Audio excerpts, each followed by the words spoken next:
I would like to ask the audience if they have any questions, even now. You just raise your hand to ask it. I'd rather not go to the typical way of asking questions towards the end of the program. If you have a question now, feel free to call attention to it so it can be a springboard for discussion. Anyway, Mr. DeZuniga, Tony, please, yeah. Tony. You know, me and Jay, we grew up in the same way, You're not saying so we grew up together? No, kids. We grew up in the same place, okay, yeah. It's a beautiful place even today, really. That brings me to my next question. You're doing pretty good as a comic book illustrator in the Philippines. Yeah. What made you decide to go to the US? I suppose it was in the late 60s or early 70s? No, late 60s, you're right, yeah.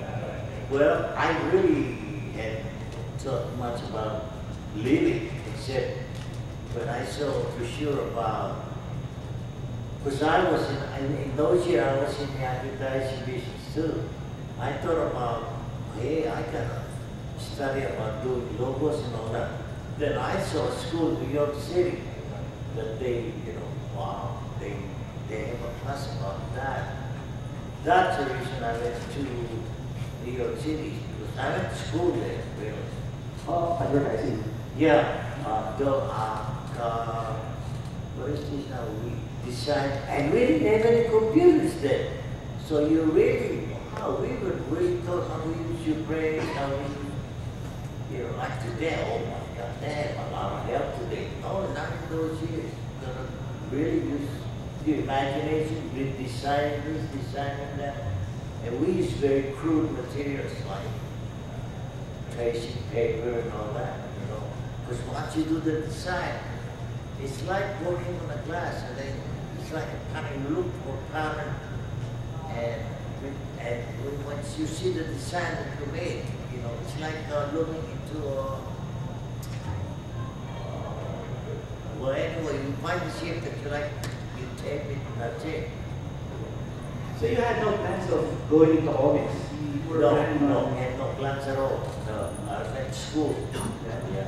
So what led you to working in comics finally? No, I didn't exactly went to comics right away. I was doing educational books. I went to McGraw-Hill. There are artists that good place really, to make a good start in New York City, because big advertising agencies they're all in New York City. Publishers are all in New York City. So if you're an artist, boy, you're not, you can grow up one day and get a job the next day. So I was doing all that. Advertising for mostly educational books. I like doing it. They pay good, and not only that, the job for you as an artist is not art. It's mostly like drawing work, and then you do the cover, which is in color, but that's about the hardest part of the job. Yes. But that was after you already drew the comics in the Philippines. You didn't want to stay in comics. You wanted to go to advertising art instead. Well, I was doing both at the same time. I was employed, and then I would do comic book. That's why I could produce a lot of work. Because of that, I had a full-time job at doing, I guess, ink is in my blood. That's why you love to draw, So I was doing both. So you weren't trying to leave comics for something more secure, a job? No, I didn't even think of leaving comic book work. No, because I really love to draw. It's just I needed more money. So I went into advertising, but they pay a lot better. But comic book art, even in the Philippines, the job is always there. You can always get more. But you know how it is, they pay very crummy rates in the islands. They pay you like how many pages for a page. But still, I don't think I'm playing. Because I enjoy doing I love to draw, even today. Every time right now, I still love to draw. Thank you. So how did you finally start working in comics in the US? Okay, in the US, now one day I met a guy, his name is Joe Orlando. I had no idea that he was almost like the chief editorial staff in at DC. You know, now at that time, they were really looking for more people, for more artists. There were not that many like today. There's only a few handful of artists. And he told me, well, you're doing the kind of work before, right? Yeah, I said, so why don't you, show me your work? And then after that, maybe we can talk about, what you could do. So I said, sure. And then, I thought he was just, he's just this big guy. But then I had some work that I did, comic book work. Then I brought it to him, I showed it to him. He said, no, he said, that's good. Yeah, he said. So they gave me, for starters, they gave me like what they call it, it's like a trial script. In those days, that's how they do comic book. They give you a script, which is a manuscript of breakdowns of how many pages it is, and how many panels on that page. They did that before. Today, I don't think they do that anymore. I think they give you like, this is a plot breakdown, okay, 2, 3 pages, break it into 21 pages, use your imagination, break it into pictures. Wow, we love that. You're giving a very good freehand doing all this drawing. But you have to still do a very good storytelling if you're allowed to do that. Well, that's the start. So he gave me a trial script, and from there on, amazingly, that's it. Do you remember the first comic book you worked on? Yeah, I still do. I still have my, how many copies of the work that I did? Yeah, it's about a man. Oh man, I tell you, but they liked it. I didn't like it when I look at it now. When I look at now work today, I said, my God, they thought this was good. Oh, okay. But that's the start. Then they gave me more and more complicated work. Did you have any difficulty adapting to the US style of doing comics? Because I know it's different. No, not at all. Because all my favorite artists are American artists. I love Alex Raymond, drawing, I love Alex. So I have so many good artists that are my favorite. That's why if I had, like, okay, now, if I get a story about this and that, I would know how to go about it because I would pattern after this guy's work. They want me to do a graphic novel. They already have graphic romance novels in those years. And nobody wanted to do it except me. I was hungry, I was young, I don't get backaches, and my eyes are good. Hey, and they like that. They like the publicists like that. When you want to work like that, of course you have to meet the deadline. That's it. The reason they hate for you to get paid is publishers pay fines to the printers if you're late. Like one day, and that's $50. They're talking about me.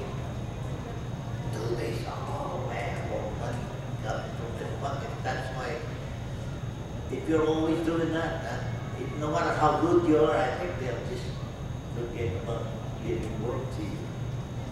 It affects them.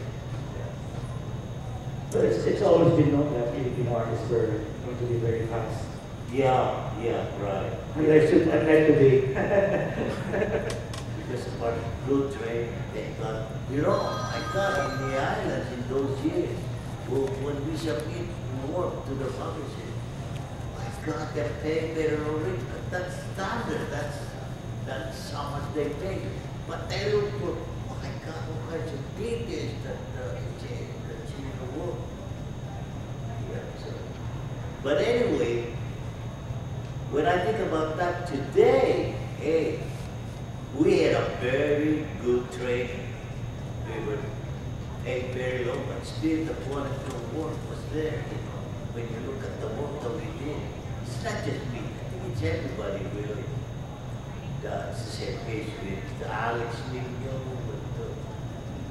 you know, a lot of good artists in the movie. There's a lot of good artists, even today, there's a new kid today that I don't even know. The only problem is, the other thing I like about our training is, we were trained to draw. Today, I don't know, but so far what I noticed, they are trained to use the digital camera and shoot. But you know, hey, what if you're doing like a 50-page book a month? And you don't need to do that. You can't be late. You need to have as good skills in drawing to produce a 50-page book. Any more questions? Yeah? What year was that when you first met Joe Orlando? Oh my God, very late 60s. That's very late 60s.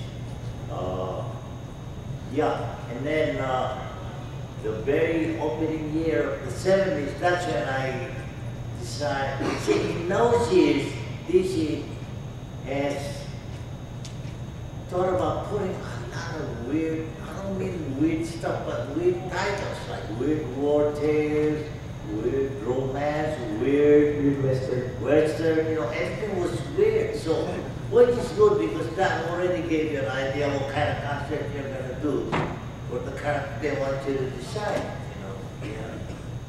Yeah. I'm talking about Jonah X, they kept asking me, and Albano was the writer. Albano is a very good writer because he's a cartoonist, he's the funny stuff. He works for the New York Times doing funny stuff. That's why he has such a sense of humor, even with these scripts. I love this script because it wasn't typewritten. He would draw cartoons. He would draw the cartoons of Jonah X. And I would just, you know, if I feel like changing the angle, but I don't read, you know, you don't need to read a lot, it's all there. Yeah. And yeah, there's a lot of weird stuff going on in those years.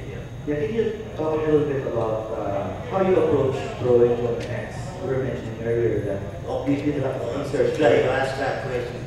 A lot of people ask me, hey, how did you?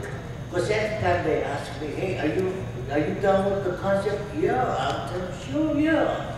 Because I had done hundreds and hundreds of sketches already, but then I put together. Every time I do that, I wasn't happy. He looked like a monster instead of an anti-hero like he was, like he is today. I said, my God, I don't know. Every time Habano would ask me, I would tell him, yeah, don't worry, don't make it on time. Actually, I have tons of sketches of monsters. They turn out to be monsters. He's not a hero. Finally, I went to my doctor's office. So this doctor's offices have a lot of beautiful charts on the wall, you know, showing how the body normal and how the body would be nerve system, or you know, how the body would be normal, how the body would be on something, you know. So that's where I got that. If I do this kind of halfway normal, halfway whatever, weird, that would work. And I did that. Then I put together, you know, all the sketches that I already made, I put them together. And I brought it in. And everybody was very happy. But, you know, it's a lot more, really, it's a lot even for me. But how to put it together is another story. It just didn't look right. It looks like a monster instead of an anti-hero that he is, you know, like what happened later. As from a fellow artist, one of the things that is really difficult for us to draw are probably horses. I know. I still can't draw horses even today. I still have a lot of books about horses. But you draw pretty good horses. How did you get around the problem of drawing horses in the comics? I'm glad you asked that question, yeah, because I didn't know anything about horses. And I had to do a Western. You know, I said, my God. The guns, easy. All you gotta do is buy a replica or buy a lot of magazines for guns. You know, if you know what kind of firearms they use, it's always in the internet. But horses, no. So you know what I did? I went to it's a riding club in Nevada, and well, they helped me a lot down there. They you know, the very first days that you are in a club, they teach you how to put on a saddle on a horse, how to ride on a horse. You know, I didn't know you put yourself out there. You know. So you know the horse? Yeah. Well, they give you a horse, all right. But then what's funny is, the first time you go out, there's a leader. And you follow this leader, okay? Then we went down, and it's a valley, oh, wow, wide open space. So I thought, hey, I'm gonna be the Lone Ranger today, you know. I take this up until it runs, you know. Wait, and there's two guys, and there's another guy that was doing the same thing. The horse won't do anything at all. And then our guy was telling us, he's not gonna run. He said, when you hear for about the third day, I'll give you a horse that will run, but right now, the horse, they won't do anything at all. They give you a trained horse that will just follow. But then, I was very happy, you know. I rode on a horse, and it moved, and, you know, yeah. Oh, man, yeah. And then they told me what kind of, you know, if you're gonna buy boots, they told me don't buy the square toe ones. They're for something they call cowboys. You buy the pointed ones because sometimes they just use that for, when you get the horse, they move, you know. Okay. That's about it, really. I still have the boots though, even today. It's beautiful boot, it's Justin boots. I didn't know they were, wow, you know, best quality boots, cowboy boots. Yeah. Any questions about John X or anything else? You did quite a bit of work on the black and white Marvel monster magazines in the 70s, and it was, some of it was absolutely beautiful work. Some of my favourite stories I've ever read, Vampire Tales and things like that. You seem to have a real flair for that supernatural stuff. Is that a personal interest of yours, or you just were doing the scripts you were given, care less? You were really good, you were brilliant. Well, thank you. Anyway, you know, as much as a lot of people think the Philippines is the tropical island, you know. Man, we have so many stories about spooks, about ghosts, all this. That's why I guess we get all these crazy ideas about spooks. Yeah, really. We have half human and half this horse. That's a spook. And then we have, oh my God, we have so many stories about like that. And then they have blackbirds. Birds normally don't fly at all in the evening. They rest, okay? But then these are spooks that fly around. And then there's a spook that has, they get on top of the roof of a hole and drop the top like a thread. Oh, there's so many of all kinds of spooks that we were exposed to that, you know, and then, yeah, I guess that helped us a lot, really. More questions? Yeah. Yeah. Could you tell us a little bit about the Filipino comic book industry? Like what kind of comics? Okay. Did you work in like a bullpen? Like they do in the States, or did you work at home? No, it's the same thing. It's a freelance type of work, so they work at home. But the way it is in those years, like late 60s, 70s even, people are still don't have a lot of television sets like they do today. That's why they buy these books. It became weekly, so they come out weekly, you know. And then now, what the style? It's about the same style that they produce here. you know how they are. We copy anything American, you know. Really, television shows, only different language. Same thing with comic books. You know, we have writers that write kind of like superheroes, like Mars Ravello. But he's, I think he's the only writer that does that. Most of them write like soap opera type of, you know, writers. But that guy has a far insight. He designed a lot of superhero type of characters, even in those years. So it's a shame he's not with us anymore, but he's the one who started that kind of thing. You know, like Dharma, he created Dharma.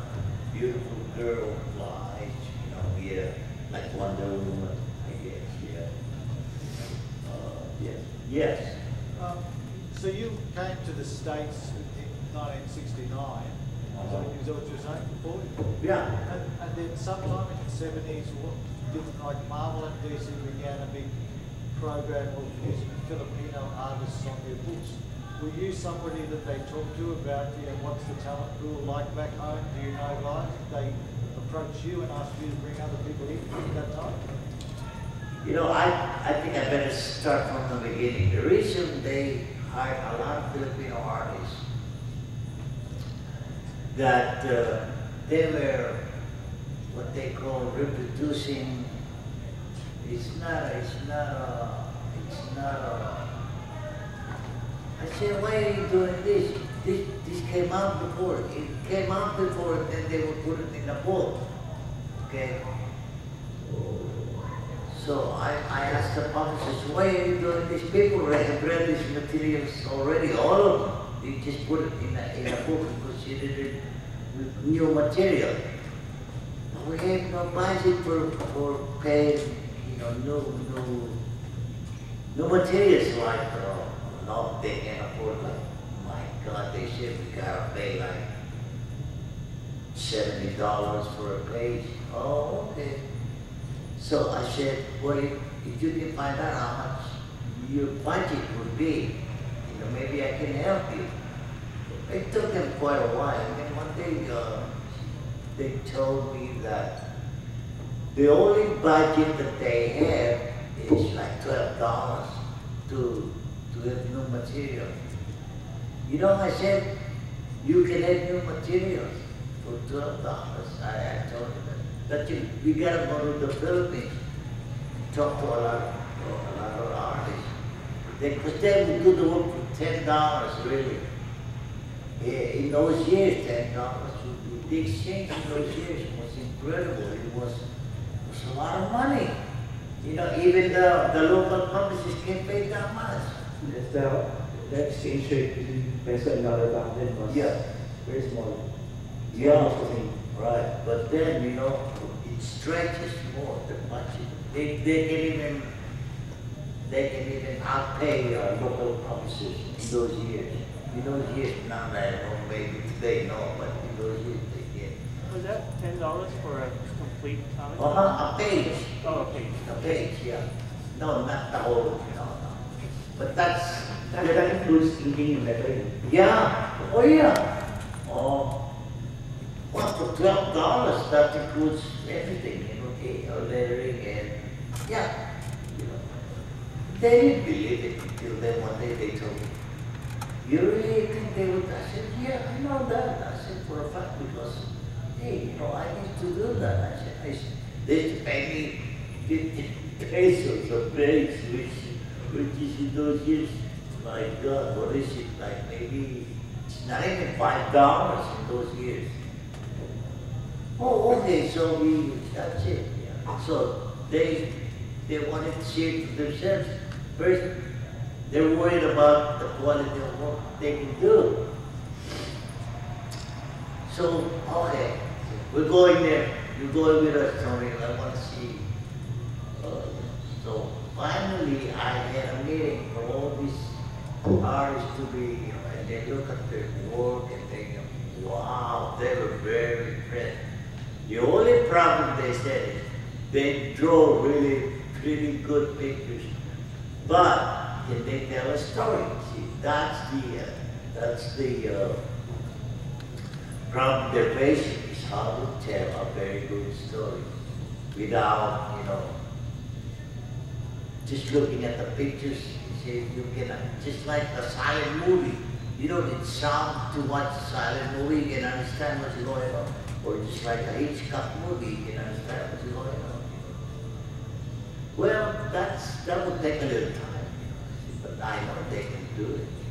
So that's the start of how it started. So you're responsible for that Oh yeah. whole wave of the film. Right, I was deciding, I felt sorry for those guys. They see what happened in those years. The Philippine government banned newsprint paper. So the big publishers in the area, they closed down the comic books, because comic books, they scraps from newspapers, magazines.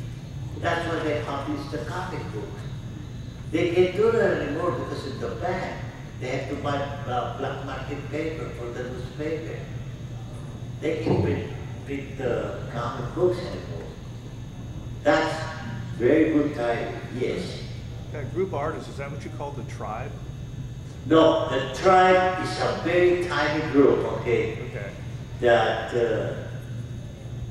they got together, and I had to look at the work and I screened them, and it has to look like my work, because the tribe is a help of yourself. They're like the left arm, because, like 50 pages a book a month. Like I did Doc Savage, which is the same thing, 50 pages a book a month. And then there's Conan the Barbarian, Savage Sword, which is, well, I did pencil it, John. By the way, John Buscema, I think is the greatest comic book, visual penciler in the whole world, really. I really miss it. That's why when he died, I didn't want to do Conan anymore, when he died. It's not the same thing anymore, He's so good, especially when he did Conan. His visual, it's like going into that world where the writer, that the novelist had envisioned, that he put it on paper. It's that good, really. You mentioned something earlier that got me interested, that Filipinos need to learn storytelling. Yeah. And it probably explains why Joe Cover was doing layouts. Because my father-in-law, Rudy Torres, also worked on Korak and Tarzan. And before he had to draw the pages, they had Joe Cover layouts on it. That's just a matter of the Boros Foundation, really. Those people, when they see, like Tarzan, they own Tarzan, okay? When they see Tarzan, hey, I'm the guy who did the layouts on Tarzan. We can relate to that, and we understand what he's doing. It has nothing to do with it, we have to do the better. That's what happened to Cuba's layouts, really, before he would lay them out, Yeah, Boros Foundation people, they're paid to work for it. But then, Tarzan has his own hairstyle. If you go back, no. Neil Adams had problems with Tarzan because he drew it like a wild savage. No, he doesn't go to barbers, he got his hair long. No, they didn't like it, those people were, no, you have to follow what's been done before. Okay. Even today you do. It's hard to touch Tarzan, and it's so fun to do Tarzan. Oh man, Lord of the Jungle. But your hands are tied if you're an artist. You have to follow Bogart, you have to follow, it's hard to do Tarzan. It's fun but hard, very hard. Buscema did Tarzan for Marvel. I ate that book too. It was beautiful. They didn't like it. Can you believe that? They didn't like it at all. They wanted to have that look of Rashman, Tarzan, or I would say the best example would be the Sunday paper Tarzan by Howard. That's it. No question? I was going to say, you said you were largely retired. Is there any character that's especially fond to you that you would come back and do? Yeah. No, really. If I had the money, I'd buy Black Orchid. I think she's a neat character. But see, when I did Black Orchid, she had a cape. Yeah. She would, once she puts her hand like that, all you see are those eyes that can almost hypnotize. They took the cape off. If I can own that character, I'll put the cape back on her and, wow, let her fly and do whatever she wants to do, really. So Yeah. we can start the online petition to get BC to get you to do Black Orchid with the cape. All right? Oh, well, yeah, let me see, yeah, or